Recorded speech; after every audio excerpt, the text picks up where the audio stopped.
नमस्कार दोस्तों, कैसे हैं आप लोग। तो आज हम बात करते हैं। वैसे तो सारे माँ बाप को लगता है कि मेरा बच्चा बहुत अच्छा व्यवहार करे, सबके सामने सबसे बहुत अच्छे से बिहेव करे और कहीं से कोई उसकी कंप्लेन ना आए, चाहे वो स्कूल हो, चाहे घर हो या आसपास के लोग हो, तो कोई कंप्लेन लेके ना आए। तो इसके लिए जो है ना, लेकिन कई बार क्या होता है, बहुत मुश्किल होता है ये जानना और समझना कि अगर बच्चा ऐसा बिहेव कर रहा है तो क्यों कर रहा है और इसके लिए आप क्या कर सकते हैं। तो आज के वीडियो में मैं कवर करूंगी, मैं 12 proven strategies of behaviour management की कवर करूंगी। इसके साथ साथ आपको ABC, CBA एंड CBT तीनों के बारे में बताऊंगी कि ये कैसे वर्क करते हैं और इनका क्या रिलेशन है बिहेवियर मैनेजमेंट। पहले जो है ना, we have to understand the reasons behind it. Like ऐसा अगर बच्चा कुछ बिहेवियर्स के इश्यूज आ रहे हैं या बिहेवियर टेंट्रम शो कर रहे हैं तो उसका रीजन क्या है। अगर रीजंस की बात करें तो एक तो सबसे पहला हो जाता है डेवलपमेंटल फैक्टर। डेवलपमेंटल फैक्टर हो गया कि वो खुद ही अपने आप ये कह दो इमोशंस को समझना की कोशिश कर रहे हैं, अपने आप को कंट्रोल करना है, कैसे करना है, कौन सा बिहेवियर कैसे शो करना है, उससे क्या उसका जो इफेक्ट है पेरेंट्स पे पड़ता है या उससे उन्हें क्या मिलता है। तो ये सारी चीजें जो है ना वो खुद समझने की कोशिश कर रहे हैं। तो ये रीजन हो सकता है कि इनिशियली जो डेवलपमेंटल फैक्टर है, जब वो ग्रो हो रहे हैं और वो बिहेवियर को लर्न कर रहे हैं, तो उस टाइम जो है ना कुछ बिहेवियर्स ऐसे होते हैं जिनमें उन्हें नहीं पता होता कि उन्हें कैसे बिहेव करना है। लॉजिकल फैक्टर हो गया, मान लो स्ट्रेस है, कोई स्ट्रेस है घर में है या टेंशन है कोई, या फ्रस्ट्रेशन है या कुछ एक्सीडेंट या इंसिडेंट्स पास्ट में हो गया है जिसका इफेक्ट उनके जो है ना बिहेवियर पे पड़ रहा है। तो ये भी हो सकता है। अगर देखें तो बहुत ज्यादा कई बार क्या होता है ना, स्कूल में भी बच्चों के साथ कुछ ऐसा बिहेवियर हो जाता है, जैसे बुलिंग हो गई या कुछ हो गया, तो उसकी वजह से उनका जो है ना थॉट प्रोसेस कंप्लीटली चेंज हो जाता है, उनका बिहेवियर एंड एटीट्यूड भी कंप्लीटली चेंज हो जाता है। दूसरा हो गया फैमिली इन्वायरमेंट। तो फैमिली में अगर टेंशन चल रही है, फैमिली में कोई इशू चल रहा है, या फिर आप ये कह दो कि हमें क्या होता है जब फैमिली बहुत ही कंट्रोलिंग होती है ना, तो भी बच्चे थोड़ा सा जो है ना बिहेवियर डिफरेंट शो करते हैं, क्योंकि उसके रीजंस कई हो सकते हैं। जैसे हो सकता है कि उन्हें लगता है उनके पेरेंट्स उनको समझ नहीं रहे हैं, उनकी बात नहीं सुन रहे हैं, उनको जो रूल्स और रेगुलेशंस बनाए गए हैं उसका बेनिफिट क्या है और उसे क्यों करना है ये भी पता नहीं है। या फिर जो आप ये कह दो कि एक तरह से जब वो बाहर दूसरों से बात करते हैं, अपने फ्रेंड से बात करते हैं, तो उनको लगता है उनको कितनी फ्रीडम है और हमें फ्रीडम नहीं है। तो वो उसकी वजह से बिहेवियर जो है ना, जो इश्यूज आते हैं बिहेवियर से रिलेटेड, अगर बहुत ही कंट्रोल्ड फैमिली इन्वायरमेंट है। चौथा हो गया लैक ऑफ गाइडेंस। तो अगर कोई बच्चा ऐसा बिहेवियर कर रहा है और उसको सही टाइम पे गाइडेंस नहीं दी गई कि ये बिहेवियर गलत है, तो वो उसको समझ नहीं पाएगा, क्योंकि वो तो सिर्फ अभी लर्निंग फेज में है, वो तो लर्न कर रहे हैं ना। मैं अगर आपको एक एग्जांपल दूं तो एक हमारे नॉन टू के बच्चा था, वो छोटे में क्या करता था, दूसरे बच्चों को चुटकी काटता था, कहीं मार देता था कुछ, और इवन जो हमारा जैसे हम लोग सब बैठे हैं, कोई पार्टी है उसमें भी, तो उसके पे हंसने लगते थे, अरे ये बहुत शैतान है, ऐसे करके उस बात को टाल देते थे। लेकिन वो जो है ना इश्यू तब बना जब बच्चा स्कूल जाने लगा और स्कूल से कंप्लेन आने लगी। तो जब वहां से कंप्लेन आई तब उन्होंने सीरियसली उसको सोचा और उस पर काम किया। जबकि फर्स्ट टाइम जब बच्चे ने किया था उसी टाइम ही अगर उसको बता दिया गया होता कि ये बिहेवियर एक्सेप्टेबल नहीं है, क्यों नहीं है, उसका रीजन, तो अगर अच्छे से समझा दिया गया होता ना, उसको गाइडेंस दे दी गई होती, तो शायद ऐसा नहीं होता। और उसके बाद फिर जो है ना टीचर्स के सामने भी उस बच्चे की इमेज डाउन हो जाती है। तो बच्चों को ये समझाना बहुत जरूरी है कि ये बिहेवियर हम क्यों इनसे एक्सपेक्ट कर रहे हैं, और अगर कोई गलत बिहेवियर है तो वो उन्हें क्यों नहीं करना है। उन्हें एक्सप्लेनेशन चाहिए होता है। उनके लर्निंग फेज में जितना आप एक्सप्लेनेशन देंगे तो उनके लिए, उनके डेवलपमेंट के लिए उतना ही अच्छा होगा। है understanding the ABC model. ABC model आप ये कहते हो एक फ्रेमवर्क है जिसमें बिहेवियर को एनालाइज किया जाता है, की जाती है और उसको समझने में हेल्प करता है। तो एबीसी का अगर फुल फॉर्म बताओ, A means antecedent. Antecedent means it means what happened before the behavior, the trigger points. B means behavior. After that, how child show the behavior, what behavior was presented, or you can say what behavior has been observed, what action the child did. C is consequences. Consequences means like what happened after that behavior. तो जैसे आप पहला हो गया कि आपने ये guess कर लिया कि भाई ये बिहेवियर क्यों ट्रिगर हुआ, उस टाइम पे कैसा बिहेवियर किया और उसके बाद उसको क्या हुआ। कई बार क्या होता है, अब इसका एक एग्जाम्पल दो। जैसे मान लो बहुत कॉमन है, आप किसी शॉपिंग सेंटर में गए हैं और जो बच्चा है ना टेंट्रम शो करने लगा कुछ लेने के लिए, ठीक है, जमीन पे लेट जाएगा, चिल्लाएगा, रोएगा, क्योंकि उसे पता है कि पेरेंट्स जो है ना एम्बैरेस फील करेंगे और उसको वो दिला देंगे। अगर ये पास्ट में अगर हुआ है तो ये डेफिनेटली अगेन एंड अगेन होगा। तो आपको क्या करना है, आपको फर्स्ट टाइम ही उसको पिन करना है। फर्स्ट टाइम ही उसको जो है ना, जैसे ही वो बिहेवियर शो करते हैं, आपको उनको कुछ जो है ना ऐसी चॉइस देनी है कि वो बिहेवियर शो ना करें। जैसे हो गया कि अगर मैं अपना एग्जांपल दूं तो मेरे जब बच्चा छोटा था तो मैं ऐसा ही एक दिन हुआ था कि वो नहीं जो है ना नहीं जाना चाह रहा था। तो एक्चुअली क्या है ना कि मैं स्ट्रीट थी, ज्यादा भरी स्ट्रीट नहीं थी, खाली थी, मैं और मेरी सिस्टर दोनों थे और वो नहीं मान रहा था, सड़क पे बैठ गया था। तो आई नो कि वहां जो इन्वायरमेंट था सेफ था, वहां कोई कार बहुत तेजी से नहीं आती, कोई जो है ना डेंजरस सिचुएशन नहीं थी। तो मैं जो है ना चल दी। तो मेरी सिस्टर बोलने लगी, अरे ऐसे कैसे छोड़ गए। मैंने कहा नहीं चलो। तो मैं जो है ना चुपचाप वहां से जल्दी, मैंने उसको भी बोला कि नहीं, उसका हाथ पकड़ा मेरी सिस्टर का, नहीं चलो यहाँ से, वो आएगा, अपने आप आएगा उठ के। तो वो बहुत देर तक हम लोग चलते रहे, धीरे धीरे चलने लगे। तो जो गली का एंड होता है उस तक पहुंचे। वो वहीं पे बैठ के ये मतलब कि अपना टेंट्रम शो कर रहा था। तो जब घड़ी के मोड़ पे जाके थोड़ा सा टर्न हुए, बस उसको रियलाइज हो गया, ओ अब तो कोई नहीं है, और थोड़ा सा डार्क होने लगा था। तो उसको समझ आ गया, वो तुरंत उठ के भाग के आया और वहां आके फिर से नाटक शुरू करा। लेकिन उस टाइम उसे समझ आ गया कि मैं अगर अभी मैं जो है ना ये मेरी जो ये कह दो कि उनको, आप ये कह दो कि इनको अपनी सिक्योरिटी सेफ्टी का पता होता है। तो जैसे ही लगा कि नहीं माँ जो है ना छोड़ के चली जाएगी, तो वो पीछे से आ गया और उसके बाद अच्छा नेक्स्ट टाइम ये वो ब्ला ब्ला ब्ला और बहुत सारी चीजें ऐसे करके अपना बोलने लगा। मैंने कहा ठीक है, मैं कुछ उस टाइम नहीं बोली। तो इस तरह के जो टेंट्रम है, जो जैसे आपने देखा होगा मार्केट में जाके एकदम ही पूरा आप ये कह दो रायता फैला देते हैं तो उस टाइम पे आपको बहुत समझदारी से काम करना है और आपको जो है ना किस तरह से उसको डील करना, जो मैं 12 स्ट्रैटेजीज जो आपको बताने वाली हूँ उसमें आपको और डिटेल में बताऊंगी। तो दूसरा जो है ना, ये जो था एबीसी हो गया। दूसरा हो गया सीबीए। आपने सुना होगा, जिसे क्लिनिकल बिहेवियर एनालिसिस करते हैं, यूजुअली स्पेशलिस्ट करते हैं, साइकोलॉजिस्ट करते हैं। तो इसमें क्या है ना कि इनमें जो है ना बिहेवियर को जो इम्पैक्ट करने वाले फैक्टर्स हैं, कई सारे फैक्टर्स हैं, उनको इवेल्युएट किया जाता है और उसके हिसाब से इसमें मीनिंगफुल चेंजेस जो है ना सजेस्ट किए जाते हैं। तो main thing is understanding why and addressing them at their roots. So CBT बोला जाता है कॉग्निटिव बिहेवियर थेरेपी। कुछ बच्चों के दिमाग में क्या होता है, बहुत निगेटिव थॉट्स आते रहते हैं। वो बहुत अपने आप को सेल्फ क्रिटिसाइज करते रहते हैं और निगेटिव चीजें बोलते रहते हैं अपने ही बारे में। जैसे मैं किसी चीज में अच्छा नहीं हूँ, मैं ये नहीं कर सकता, या फिर मुझे कोई प्यार नहीं करता, या एवरीवन इग्नोर्स मी और no one likes me.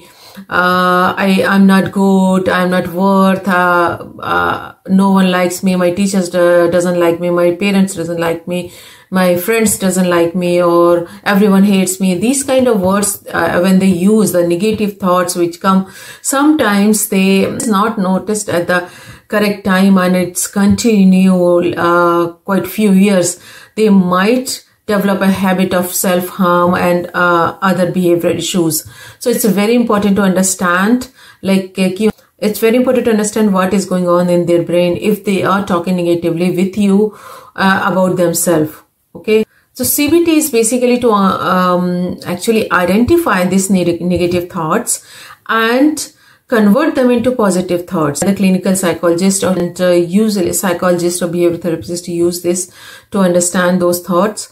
And then they techniques to convert the negative thoughts into the positive thought, and they give the positive changes by coping strategies, enhance the problem solving skills, promoting the positive behavior. So all those, it's only common when it's something is very severe and child is not, parents are not able to understand and solve these issues. We'll talk about the 12 effective behavior management strategies. Number 1, set a clear expectation. Rules and expectations should be clear and should be, children should be aware of them. And it's very important to provide this structure and desired behavior. Number 2, positive reinforcement. You have to reward them whenever they show desired behavior. तो उनको जो है ना आप desired behavior, जैसे अगर वो कुछ आप कहते हैं और वो कुछ करते हैं, जैसे आपने बोला tidy the room और toys को box में रख दो, अगर वो करते हैं तो उसको आपको जो है ना कुछ रिवॉर्ड देना पड़ेगा. रिवॉर्ड जो भी आप कह दो छोटा सा ही रिवॉर्ड हो, चाहे जैसे अगर टीवी टाइम और या प्ले स्टेशन टाइम आपने 1 आवर का दिया है तो आप 15 मिनट ऐड कर सकते हैं उसमें, या फिर आपने हाफ एन आवर का दिया है तो हाफ एन आवर ऐड कर सकते हैं. इस तरह से आप करके जो है ना, या स्टिकर या खाने की कोई चीज जो भी उनको पसंद है उस तरह का रिवॉर्ड आप दे सकते हैं. Consequences. So whenever there is undesired behavior which you don't want them to show that undesired behavior, you have to be consistent. You have to give them, you have to tell them the consequences, what would happen. So for example, if for a positive reinforcement, if you're giving 15 minutes, if they are not showing the desired behavior, you can take that 15 minute off. So you can say, if they are watching 1 hour, so you can say, you are allowed only 45 minutes because you didn't show this behavior which I expected. And you have to explain those things to them. Don't just tell them you have to do this. No, you have to explain why you're doing this and why this consequence is there. Next, number 4, model appropriate behavior. So whatever behavior you want, you are expecting from your child, you have to show that behavior in front of them when you are dealing with the people, when you are talking with your family members or anyone from outside or anywhere. So you have to show the same behavior. You have to become a role model for them. So they always copy their parents. So if you show them good behavior, they are going to follow that.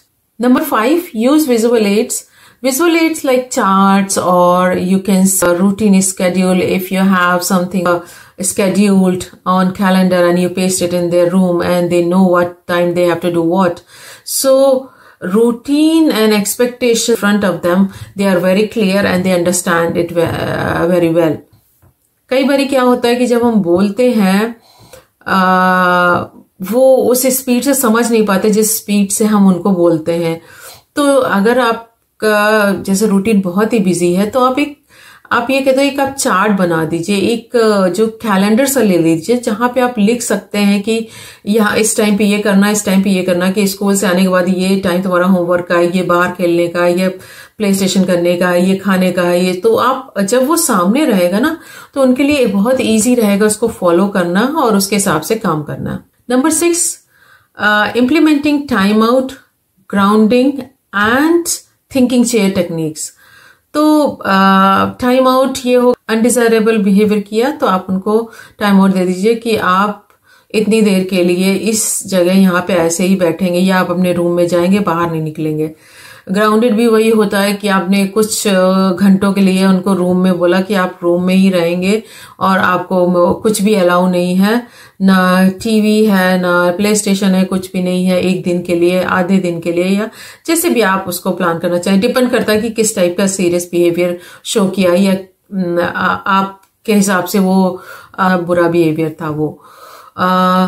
दूसरा होता है thinking chair. Thinking chair schools में ज्यादा use करते हैं। Thinking chair होता है कि उनको जब वो कुछ इस तरह का बिहेवियर शो करें या फिर वो जैसे मान लो फाइट किसी से हो गई या किसी को हिट कर दिया, तो स्कूल में तो टाइम आउट देने या फिर उनको ग्राउंडेड करने का ऑप्शन नहीं होता है, तो उनको एक थिंकिंग चेयर बना दी जाती है कि आप थिंकिंग चेयर पे बैठिए और सोचिए कि आपने क्या गलत किया है। आपने टीचर उनसे बात करती है कि ऐसे क्यों किया, क्या हुआ, और उनको वहां बैठ के थिंक करने का बोलते हैं कि आपने ऐसा बिहेवियर किया, आप सोचिए कि आपने ऐसा क्यों किया और इसको और किस तरह से डील किया जा सकता था और आप इसको कैसे आगे इम्प्रूव कर सकते हैं अपने इस बिहेवियर को। तो इस तरह की थिंकिंग चेयर की उनको इस तरह की थिंकिंग चेयर टेक्निक जैसे उनको समझ आए कि भाई उन्होंने कुछ गलत किया है। Number 7, teach problem solving skills. If they have some issues, conflicts and challenges, teach them how to solve their own problem. Give them opportunity to solve themselves. So always encourage them to solve their own problems. So it will help them to not get frustrated or angry, just to streamline that how you can solve this problem. Number 8, provide choices. So give them confidence. It's also give a sense of control, and this will reduce the resistance. So if you give them choice, they will choose one thing and they feel themselves very powered, or a kind of winning situation for them. Okay, they choose this by themselves and this promote the positive behavior. 9, establish routine.